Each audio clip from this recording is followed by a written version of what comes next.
Everyone, this is Chris Grosso with the Healing Journey web series presented by Toivo by Advocacy Unlimited, and I'm super excited to have my guest Scott Stabile with me today. Scott, how are you doing? I'm doing great. How are Great. you, man? I'm good. I'm good. Thanks. Just like I said, just getting over this little Yeah, cold, but like yeah, like we were joking, gives a little more radio voice. So yes. hopefully listeners will appreciate that. Um, But we have a lot to discuss today. Before we get into that, I just wanted to read this abridged bio that New World Library, who published your book, Big Love, sent me. Um, so it says Scott Stabile is the author of Big Love. His inspirational posts and videos have attracted a huge and devoted social media following, including over 350,000 Facebook fans and counting. We're going to have a side conversation about how to make that happen. A regular contributor to the Huffington Post, he lives in Michigan and conducts personal empowerment workshops around the world. Visit him online at www.scottstabile.com, and that is spelled SCOTTSTABILE.com. Scott, welcome to the show, my friend.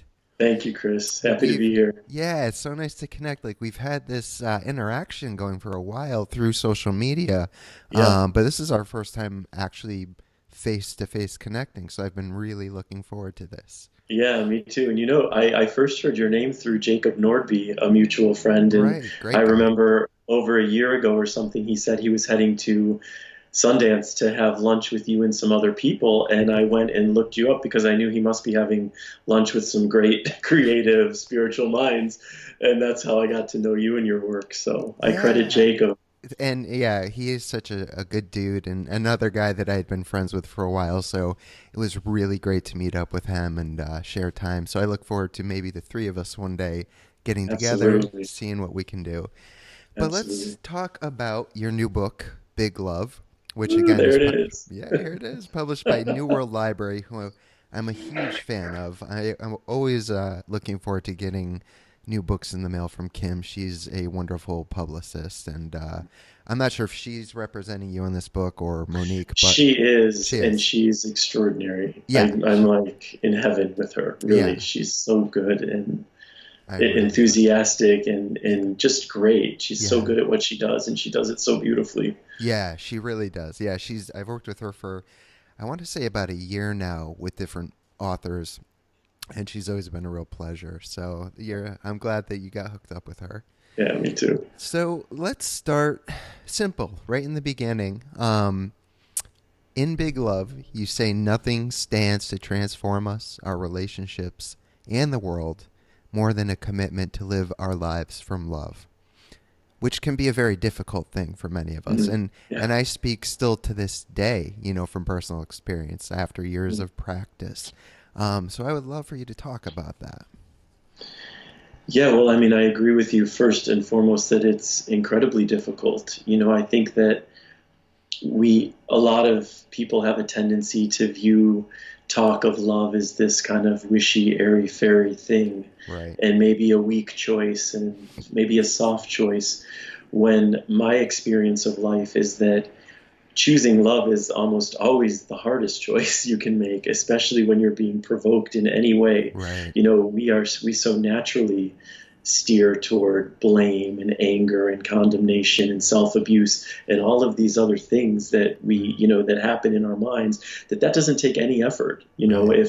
If you're like me, and I know in a lot of ways you are, because one of the things I appreciate about how you approach your work is with a fearlessness around sharing the shit side of it. Yeah. And you know what I mean? And being real with that. Yeah. So what I've come to find in my life that has served me more than anything is just to recognize that for me, love is the most powerful choice that Mm, I can make, mm, because I see love as the base note for all that's good in our world.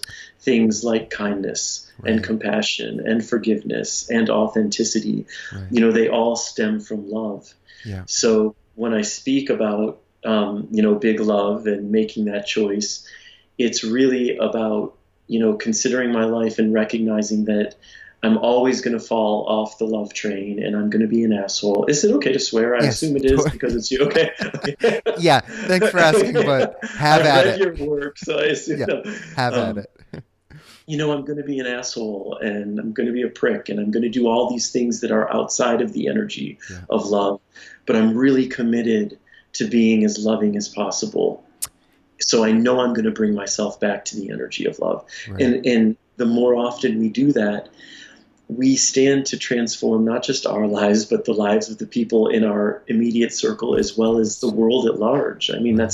it's powerful energy we have to share when we share it from that space. It is. So I have a statement and then a follow up question. Statement is I was having this conversation with a friend the other day about the underlying goodness of humanity. I mean, it's difficult right now. You look around, and we are in some pretty terrifying times across the globe, from weather to politics, you name it. But the interesting thing is that, going back to 9/11 or even before that, or any of the current catastrophes, natural disasters, terrorist attacks, what it seems happens more than not is the natural reaction, and it's not because your friends or family, strangers helping strangers, and that to me is what where I completely agree. Like this undercurrent of love, which can sound airy fairy, but it is like that natural human capacity. It's what underlies our experience. Sure, we get lost up here. I do all the time, Too. but you know, through the practice, well, not even, first of all, the natural response, it's beautiful to see that. And again, not everyone responds that way, but it seems Sure. like the majority of humanity is willing to just do whatever they can. So that was the statement. The follow up question is, so choosing love, making it a practice, is there something specific you do on a daily basis to bring yourself back to that place? There's one very specific thing I do, which is I repeatedly ask myself the question, what does love invite me to do in this moment? Mm-hmm. How does love invite me to respond? Yeah. And by asking myself that and making I've made that a habit in my life Yeah. that even when if I'm in that blameful, angry, raging state where I'm not really present in love, at the very least, by asking myself that question, it might not necessarily put me in this zen out peaceful place in the moment, Right. but it's a bit of a shake. It's a little bit of a wake up. So it challenges me. Hey, maybe don't respond right now at the very least, because right Right. now you are fueled with rage Yeah. and judgment and blame. So if I can keep bringing that question and it can stop me from acting in a way that isn't aligned with how I want to be in my life, Mm. because our thoughts, in my experience, Chris, like we can't, our thoughts are playing out, many of them way before we have a time to select our thoughts. For sure. We're going to really dark, crazy places. But our actions are a different thing. We can always stop ourselves from acting on the less enlightened thinking that's going Yeah. on. And asking myself that question regularly really helps me to center myself, and Mm. to wait out the storm if I can't come from the loving place, which happens a lot. Yeah, of I don't course. pretend to be like Mr. Love all the time, Right. but I'm super committed, and Right. I also know that my commitment is always going to bring me back. Yeah. I'm super committed. And I know that's why we have such a mutual respect. Um, it's like you're saying earlier, we don't pretend to be perfect at what we do, but we show up with the understanding that some days are going to be better than others. And for me, part of my practice has had to be to cultivate gentleness towards myself and compassion and the acceptance that, again, 100% is not going to be the same. Like, like I mentioned, I just was traveling and I have a cold, and I notice it's a lot easier for me to get triggered in a way of like, maybe I'm driving and someone cuts me off. And Mm. whereas normally if I'm okay, it's like, oh, whatever, they're in a rush. But if Yeah. I'm not feeling well, it's like, All right. you know, Yeah. but, so anyways, that's been very helpful for me. Um, and you touched on this a little bit, but I'd like to explore it a little bit more with you. You say that we can all be love spreaders. Let's talk about that. It sounds dirty when you have your cold, your night music voice. Love Love spread. spreaders. Sounds like a really great like So, 70s R&B totally, band. Yeah. totally. The Love Spreaders. Exactly. All right. Anyway, well, look, I mean, it brings me back to, I grew up in the Detroit area, and in high school there was this radio show at late night called Pillow Talk with Johnny Williams, Oh, and he nice. had the voice, and all they played was like slow groove, music that makes Yeah. you want to get busy, and it was Yeah. like, yeah. Oh, So that's love, great. love spreaders would have been featured on Pillow Talk for sure. But what I mean by it, I mean one of the hopes with Big Love was really one of the main hopes is that it will encourage people to consider choosing love as a guiding force in their lives. Yeah. And that's all I mean by being love spreaders, that it takes nothing to step outside your home and act in kindness in Sure. your community and to strangers. And that is spreading love. Right. It takes, I mean, kindness, I think, is the easiest mandate of love.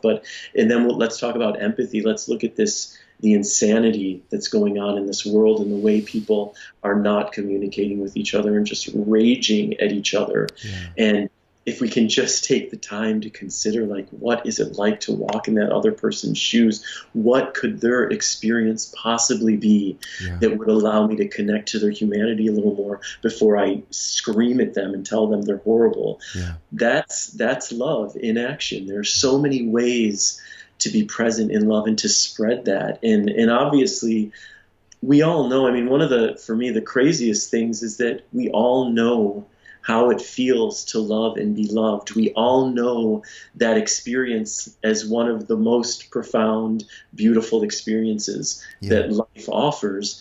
And yet we're still straying away and just being raging, angry lunatics to each other. Right. So I'm just want to encourage people, like, just spread some love through kindness and compassion. You don't have anyone can do it. You don't Right. have to be trained. You don't have to be on a spiritual path. You don't have to be Right. anything. Right. You know? Well, I love that. It reminds me, um, I took up the practice of loving kindness quite a while ago. It's beyond the scope of what we need to talk about now, but, if anyone is interested, I would recommend Googling Sharon Salzberg and loving kindness, or there's number of other teachers out there. She's just the one that, I feel I've connected with the way she presents it. And I was chatting with her a while ago, and she lives in both somewhere in Massachusetts and in New York City. And she has this practice, especially I guess in New York City, where when she's walking, she'll just take part of the slogans from the loving kindness meditation. And so when she steps down on her left foot, I don't remember verbatim, but let's say, for example, she starts out, "May I be at peace." And then the next one is, "May I be happy," or "May I be loving." Any of these aspirations. Yeah. And then it just becomes the words like peace, love, peace, love. So with each step, she's mindfully in that space. And what I found interesting is she said that, of course, she never claims to be perfect either, but you're walking in New York City. It's very, very busy. Yeah. When people bump into her and she's in that space, it just rolls right off her shoulders. So Yeah. a Yeah. practice as simple as that, which I know it's easier said than done before you get into doing it, but it becomes like riding a bike. And I've actually tried to cultivate that in my own life. And on a good day, there'll be 5 minutes here and 5 minutes there. I do it, but Yeah. it's It matters. It makes yes, a difference. Yeah. every little bit, right? Every little bit. Absolutely. And that's the thing. I think that we all know or we can all take the time to figure out what is going to serve us positively in our lives. We can all really consider our self-care. Yeah, And I see that as self-care too, yeah, to approach it. And then it just becomes about, finding out what works for you and actually taking the time to do those things. Even right. if it's 5 minutes a day, it's 5 more minutes of energy put toward your well-being. And that Absolutely. it adds up. One thing, this is a tough one, I'm sure, for you.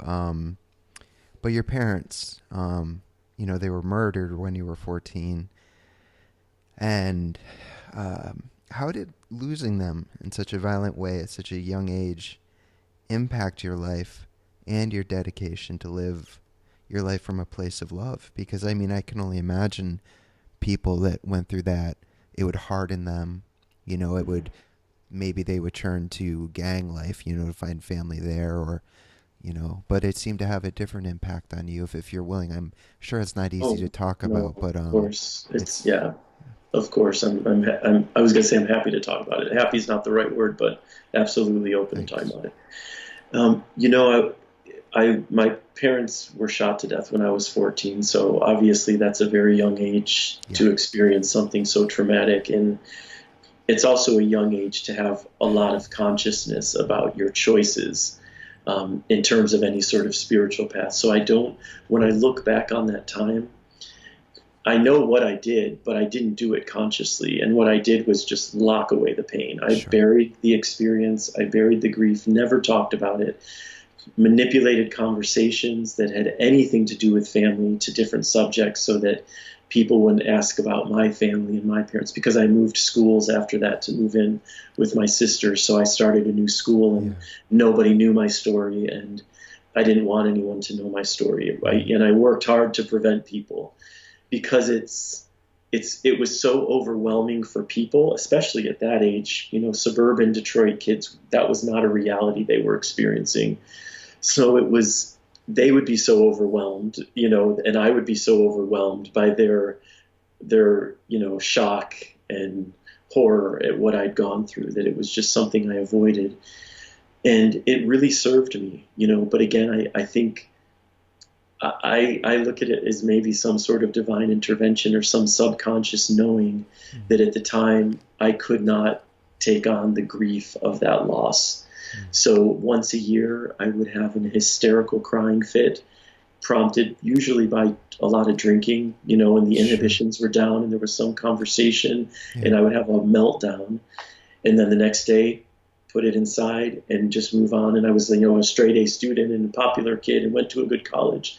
And it wasn't really until my 20s that when I started to get introduced to a lot of New World Libraries books and the whole idea right. of the New Age movement and self-help and spirituality, and meet people who were talking about being real with your pain, Yeah, and coming to understand that by shutting myself down to experiencing the fullness of what's going on, I'm also shutting myself down to experiencing all the possible light. I'm right, shutting myself down to experiencing the depth of connection that I could have with people. right. And I started to open up to being with my pain. And when I say open up to it, it really just meant allowing for the grief, Yeah, and allowing for tears and allowing for rage, yeah, and screaming at God and all these things that I really never allowed myself to do for years. yeah, And of course what I found, so one of I don't look at losing my parents as a gift. I could never view it in that sure. way, but I do see gifts that came from the loss. And I think the biggest gift was when you kind of asked me, how does it play into the love and how I view love right now? It's, I feel like my depth of compassion and empathy for people in pain is so far beyond what it ever could have been if I hadn't gone through what I went through. And Sure.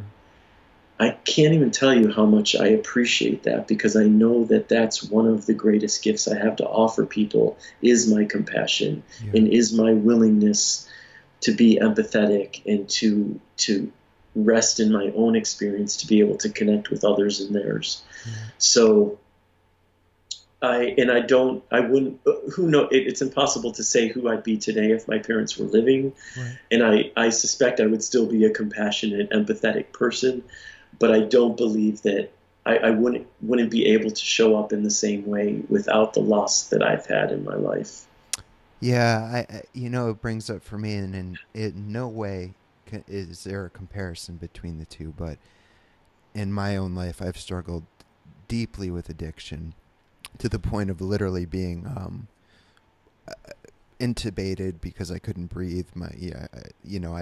I've knocked on death's door a few times, and for me, that was a result, as you were talking earlier, about not being able to experience that grief. Now, I did not go through anything near what you did, but there's what I think it's Gabor Mate. I heard him first say capital T traumas, which obviously that would be, and then the little t traumas, which are just those everyday things when you're a kid that you take for granted, you don't think are really affecting you, Yeah. but man, they snowball and snowball. And for me, just like you said, not being willing to go to that place and allow myself to feel those feelings kept me locked in the cycle of addiction, of churning to mostly alcohol, but a lot of other drugs, just to not have to feel it. Yeah. And it's tragic because there's an opiate epidemic out there right now.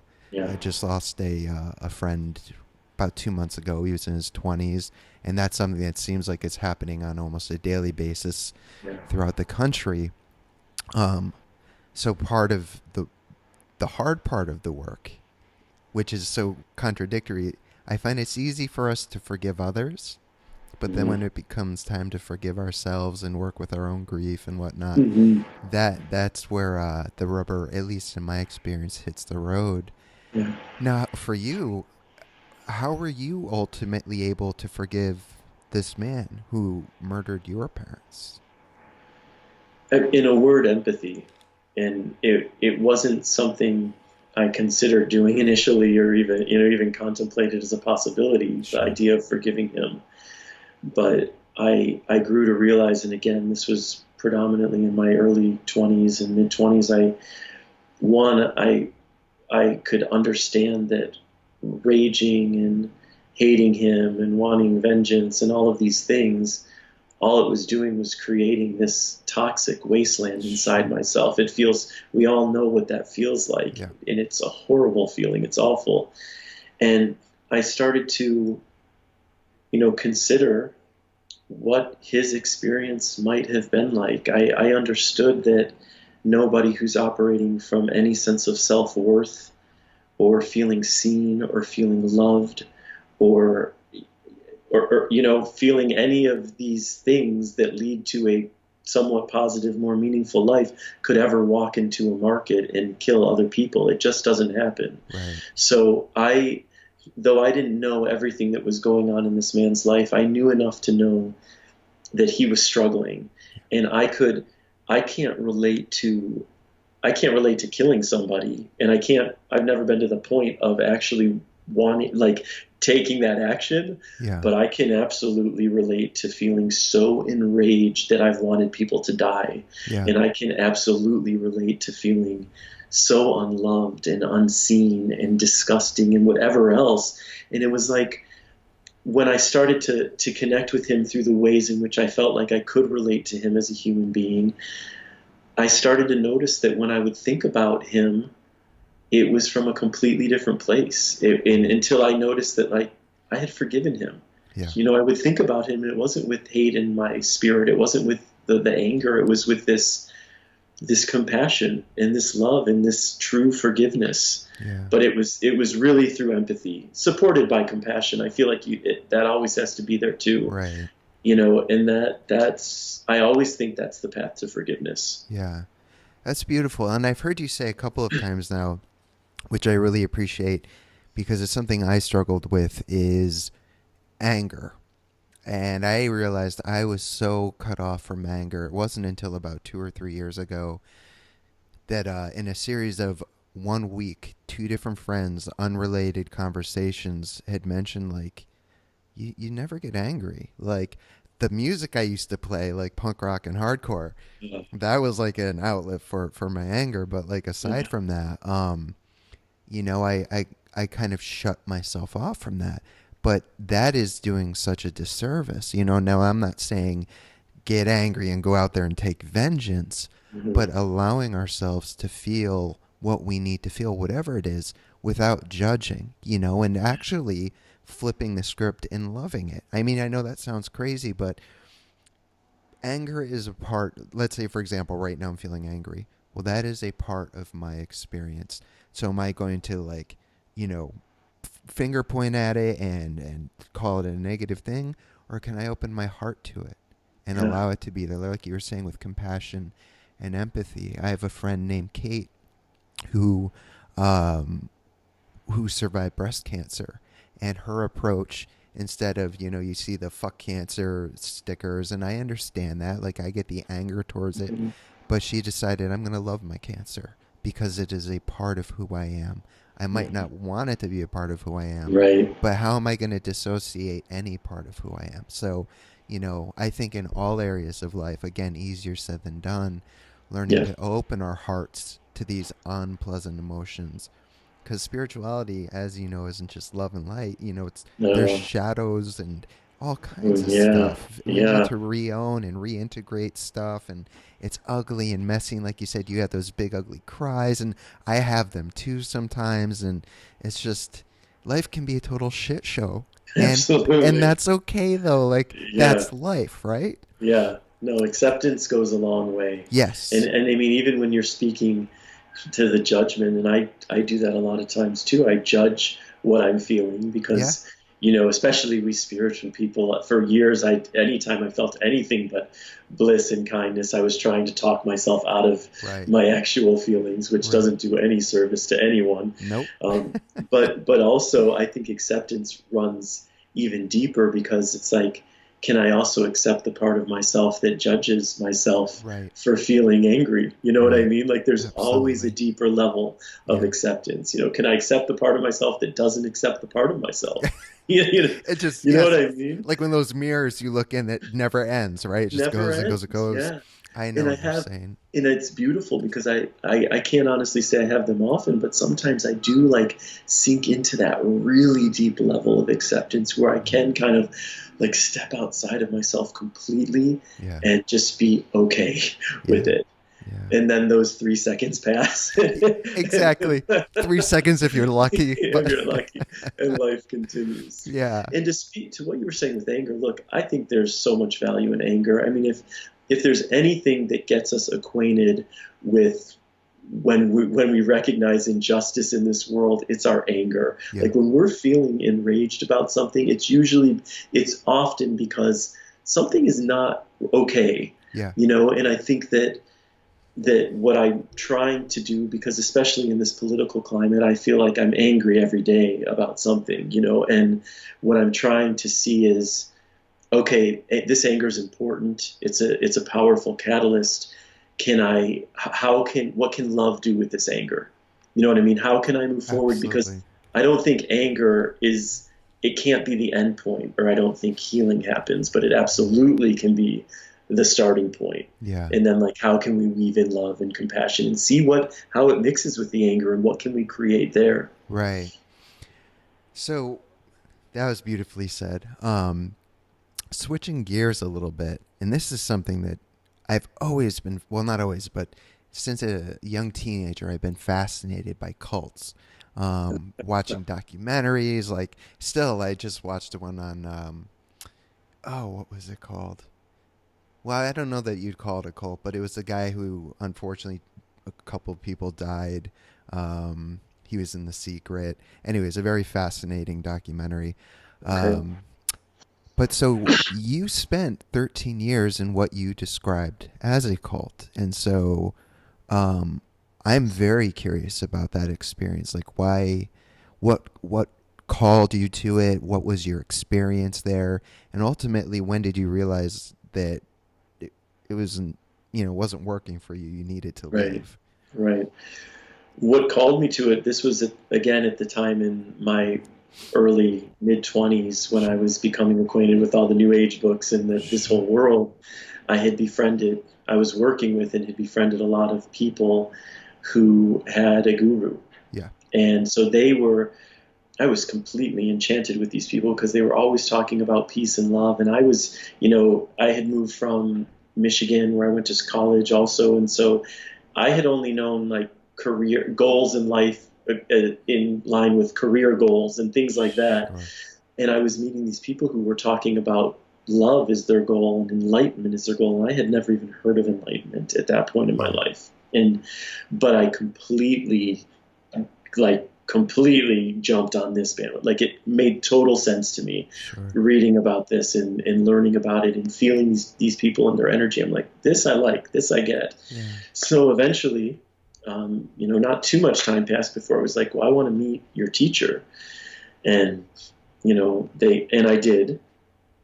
And it took me a year after that first meeting to actually call him back and say, I'm ready to be your student. I'm ready to be your disciple. So that's how I got into it. It was through other people whom I came to love. The experience of it, my God, it's so hard. I'm not practiced at talking about this, so forgive me if I stutter through it. And I'll need to be, there's a chapter about it in the book, but it's such a big experience. And I think that basically everything in our community was built around the master, the guru, which isn't even, that's not out of the ordinary, in guru world. And, sure. And he said he was an enlightened master, and that was the essence of what he was proposing and offering, is he was going to help us along the path to enlightenment. He was going to prepare us for enlightenment. So when enlightenment became the only thing I cared about, and I was surrounded by people with whom, when I say the only thing, I don't, obviously people, I loved people too, but enlightenment became what I wanted more than anything. That was my goal in life. And I was in a community of, say, between 20 to 30 people at any given time who shared the same goal. Yeah. All we were doing was, we were on the path to enlightenment. We were looking at everything through the lens of enlightenment, how far we were from enlightenment, what we needed to do to become enlightened. Right. That crazy saga. I'm so happy to say, I don't ever think about enlightenment anymore. It's so not what I'm chasing after, and it's been a huge blessing in my life. But but so you come to, it's a community that is in essence built to support this man, to care for him financially, to care for him in every way imaginable. And it all feels okay because I believed he was enlightened. And part of that journey for me was also confronting all the parts of me that didn't really believe he was enlightened, but was continuously trying to convince myself that he is who he says he is. And because if he isn't, it's all a lie. Right. If he's here, because he literally would say he has no ego. The only piece of ego he has left is this thread that connects him to the earth, so he basically doesn't evaporate down this plane. You know what I mean? So he has no ego. He is along the lines with Jesus and Buddha. So I believed I was walking among Jesus in modern day. Wow. We all did, and how fortunate we were to be blessed in this way. Right. And what I came to notice about the experience, and I want to say there was so much love in this community, and he had so much love to offer, and being in a community of people who are so willing to be present with pain, because it wasn't all about joy, and it was like poking at where you're an ugly human being, because we're all really ugly and we're all really beautiful and we're everything. And I really appreciated that. I mean, that for me was tough work, but work I wanted to be doing. I wanted to be honest with myself about who I was. And it was always through his lens. Yeah. So he was never wrong about anything. When he's making choices that seem really cruel or really manipulative or blatant lies, he was always acting as a puppet of, I'm using his words, a puppet of God. Yeah. So it's always his enlightenment, and it's always a gift he has to offer us, even when it seems like this does not feel enlightened. This feels just egomaniacal and crazy. Yeah. And again, so I was constantly in those years, not constantly, because sometimes I was more in the flow of being a cult member and a disciple than other times. But there's often this inner battle about of me, and you're surrounded by people who are seeing him this way. They're probably having their own struggles, but there was this understood thing that we never talk negatively about the guru. So Mm. you're processing your own struggles with your own enlightenment, but not in the context that anything he says could be wrong, Right. if that makes sense. Oh yeah. Oh yeah. He's never wrong. Right. It's never. It's a crazy thing. Like, he was terrified of flying, but he wasn't really, because his perspective was he was taking on the fear of everyone in the plane and processing that through his. So he, even something like that, he couldn't admit to just being afraid of flying. Yeah. Just crazy stuff where it's like, Yeah. can't you just be afraid of flying? And that's okay. A lot of people are afraid of flying. Right, Like, that's right, not. right. It doesn't make you any less anything. Yeah. Yeah. There was just no acknowledgement of his humanity, really, beyond an enlightened being who's just here to enlighten others. And when I reflect on it now, so when I left, it took me about, I'd been thinking about leaving for a year. Yeah. And I would say that I didn't, for a couple reasons. One, this was my family. Mm-hmm. These were the people closest to me in my life, and I knew that if I left, there was a chance I could lose my community of friends. Sure. And I didn't want to. I also really feared that I would be punished by God. I mean, that was a message over and over. If you leave a master, and if you leave in any, it's like a betrayal, and God will punish you. Wow. And it's crazy in retrospect, because I don't believe in a punishing God. Like, I don't even believe in this. Yeah. But I was scared. I was brainwashed. I mean, and I think it's a trip to recognize, I'm an intelligent, rational, all of these things type person, right. But you can still be pulled into many different kinds of manipulations, and so when I did leave his life, and I told him I left in a loving way, and I said, I hope we can be friends down the line, but I need space right now. But I remained friends with all my friends.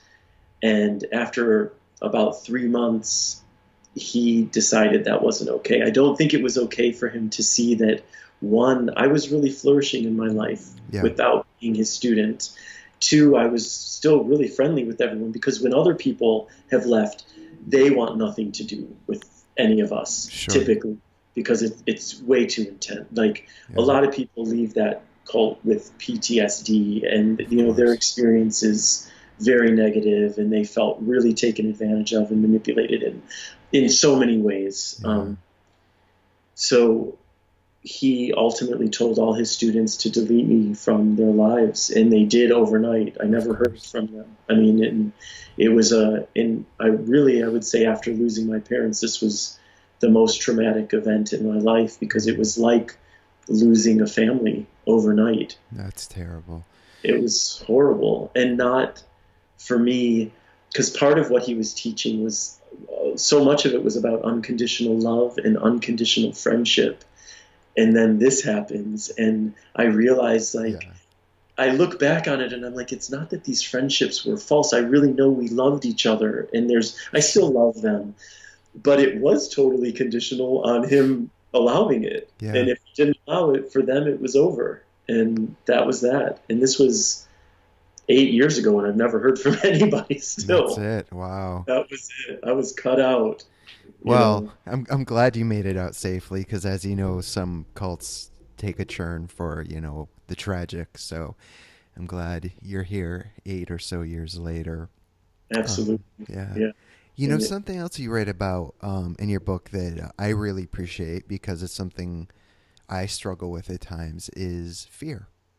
And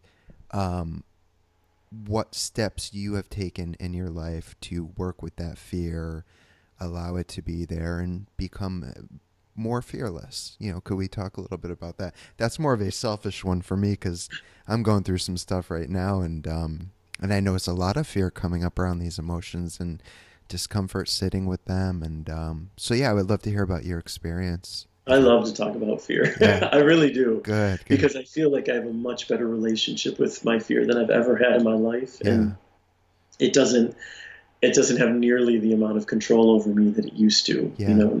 and I'm also afraid all the time. All right. So. So all of those things are existing. I went to, I'll tell you one thing. I went to a workshop with Elizabeth Gilbert and Rob Bell Yep. a couple years ago or a few years ago. And if you don't know who they are, listeners, look them up. They're both incredible human beings and writers and people. But they had us do, over the course of a day, they had us write 6 letters. And the first letter they had us write was a letter to ourselves from our fear. And I encourage you to do this too if you have never done this exercise, Chris, because my fear has always been a bully and a tyrant, and I've always resisted it and warred against it, and more often than not cowered to it. But this exercise, they're like, just stay as open as you can possibly be to what your fear has to tell you. Why is your fear in your life? What's it doing for you? So I wrote this letter, and it was like, Dear Scott, this is your fear. Here's what I have to tell you. And all it went on to tell me was all the different ways it was trying to protect me. It didn't want me to be hurt. It didn't want me to be judged. It didn't want me to be misunderstood. It didn't want me to be bullied. And I'm reading this and I'm realizing all our fear is ever trying to do is to protect us. Yeah. That's its job. Yeah. And it just doesn't do its job very well a lot of the time, because it protects us with the energy of, if I have an awkward conversation that I need to have that could be difficult, my fear says, don't do it, but it does it with the intensity that it would do it if it's like I'm trying to run into a building that's on fire. Yeah. The fear it's not distinguishing between what's in front of us from something that's not really that scary to something that really is. It's just saying, no, stop, this is uncomfortable, don't do it. And once I recognized that my fear was just trying to protect me, but it was kind of stupid, that I could have a different relationship with it. And instead of this like dark tyrant, it became, for me, I talked to it like a little brother, like a 5-year-old who's kind of annoying and nagging at you. And I let it have its case, because it always has to have its say, without letting it have its way. And, Elizabeth Gilbert in her book, Big Magic, wrote it in a really great way. Whenever she embarks on a creative project, she knows her fear is always there. Yeah. So she has a conversation with it, and she says, listen, you get to ride in the back seat, but I take the steering wheel, and never at any time in this process do you get to drive this car. And that's what I realize is, it's like, we often wait for ourselves to become fearless or to become less afraid before we take the steps that we want to take in our lives. But we find we never become fearless, and we often don't even become less afraid. So all we do is we stop ourselves from moving forward because we're just afraid. Instead, we can learn to say, hey, I'm going to move forward with my fear. I'm going to take it along. And one tool that I use for doing that in my life is just deconstructing situations. I think one of the biggest fears people have is around changes, making big changes, and the fear of the unknown that comes with those big changes.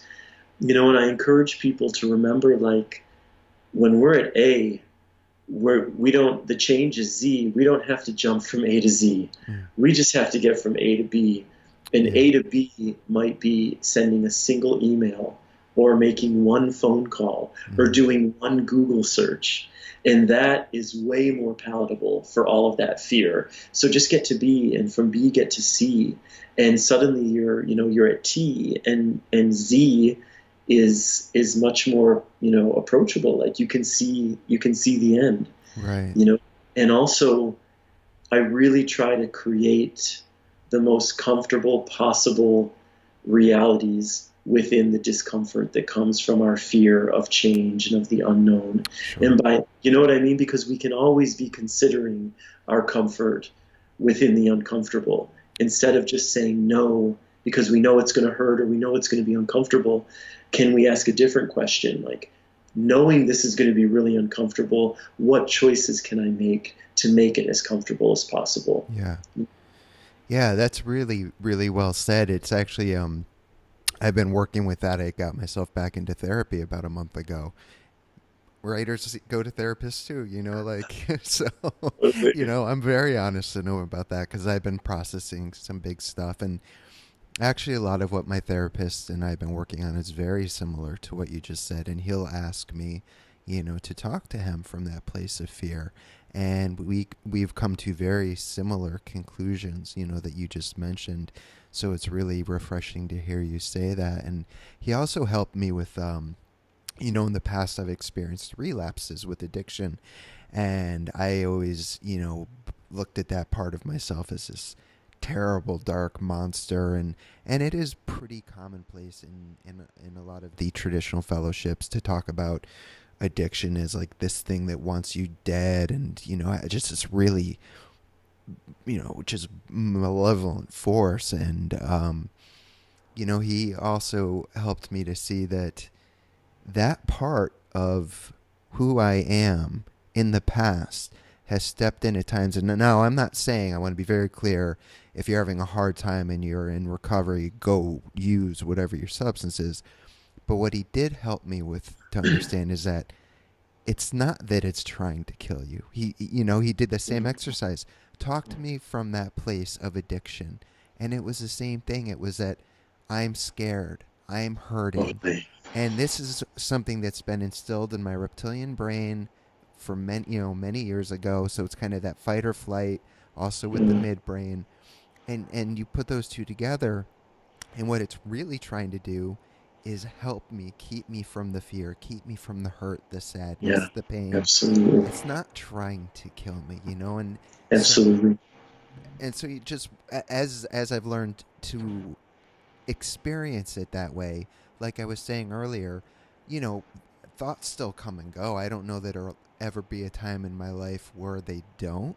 Um, but I'm able to look at them with gratitude instead of like in the past, it'd be like a vampire, like, Hmm. and then I would feel guilty because it's Hmm. like, ooh, you have an alcoholic part of you. I'm more than just an alcoholic, but that's part of the sum of who I am. And Right. um, but now I can at least, I don't know if smile's the right word, but hold hold my heart open to it in appreciation that I hear you, I understand what your intention is, but I also know that it's the cure that fails essentially every time. So, Yeah, yeah, um, no, yeah, beautifully expressed. I yeah, hear you totally with that. yeah. Thanks. And oh, go ahead, No, sorry. I was just gonna say I've never really talked about that on. Actually, I never have talked about that on the show, and I thought that was a nice segue because I know a lot of people who listen are in recovery. So thank you for kind of opening the door to that.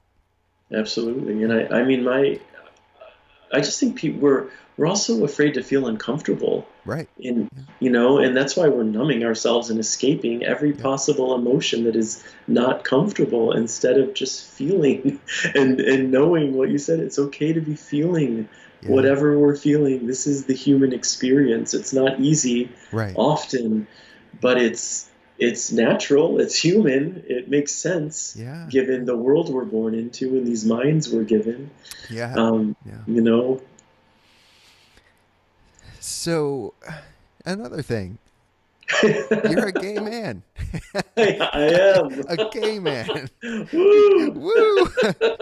How have you found as that because as I thought about that, there, at least that I'm aware of, there's not a lot of gay spiritual teachers. I know Ram Dass considers himself bisexual, but aside from him, I'm personally at least not familiar with a lot of them. How has that experience been for you? I mean, have you noticed anything at all, or has it just been, hey, he's a gay man and whatever, his work is what matters?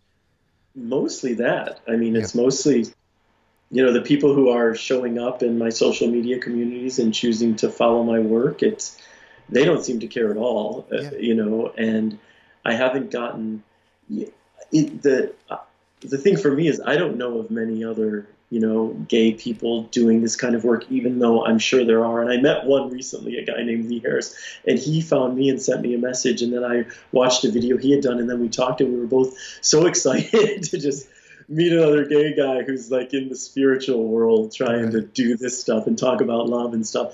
I suspect there are many out there, and I'm just not aware of them. But I'm really, I really want to connect more with the gay community, Yeah. honestly, and I hope Big Love expands my audience in terms of that, because I guess only because, yeah, I'm gay, and it would be cool to connect more with that community, and not even because I feel like I align myself with that community before I align myself with other communities, Yeah.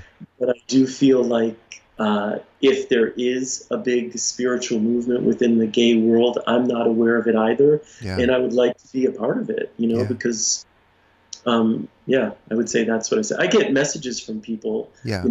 from followers. Always feels like such a weird word, but so does I know. fans. Yeah. So I hate what saying it too. I I know. I know. know I know. from community members, There you who, go. who are Yeah. gay, who are out, and who are appreciative that I'm so open about, just my experience. Yeah. And but no, mostly it's just been like whatever. It hasn't really been anything. Good. That's Yeah. great. And maybe Yeah. this conversation will help continue the conversation and broaden it. So I hope in whatever way it does help. And so we have about, 10 minutes, give or take. One of the questions I wanted to ask you, and I think it's a great segue You have after such being a gay. shitty smile on your face. I can't wait for the question.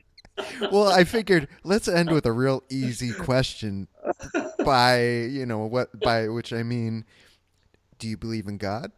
If so, Oh what does boy. that look like? What's the Yeah. God thing for you?